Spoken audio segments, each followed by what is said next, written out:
Media coverage of generational wealth and generational inequality in the UK often pits boomers against millennials, claiming older generations have benefited at the expense of younger ones.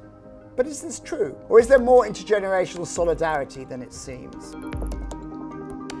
Economic conditions are not rosy for people today. Wage stagnation, a shortage of housing, and global crisis have made things harder for everyone. But have the young been hit harder?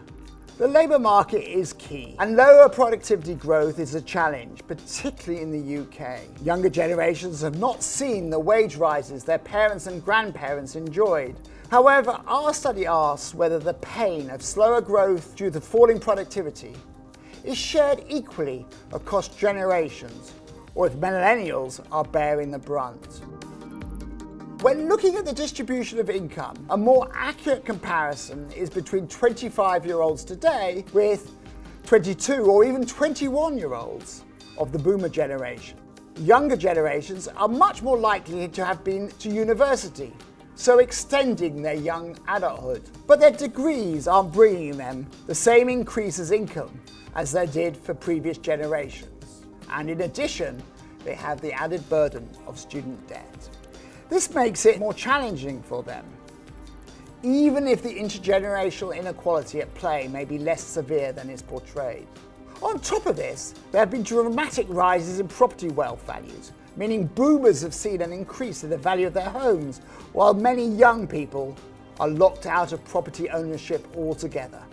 Since the 1980s, we've seen a large capital appreciation in the boomers' assets. But this hasn't necessarily translated into more retirement income because of the lower interest rates.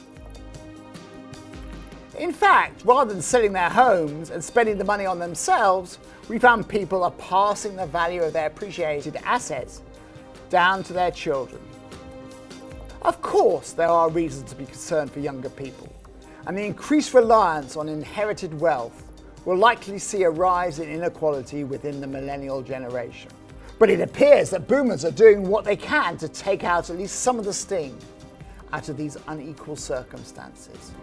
Unfortunately, the public sector is a different story. The net worth has dropped off a cliff since the 1980s.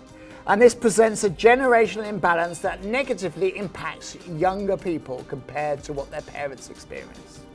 This needs a political solution that will require generations to work together to achieve fairness. Boomers are good parents, passing on a lot of the wealth, but they are poor citizens, and there is a need to address public sector inequalities.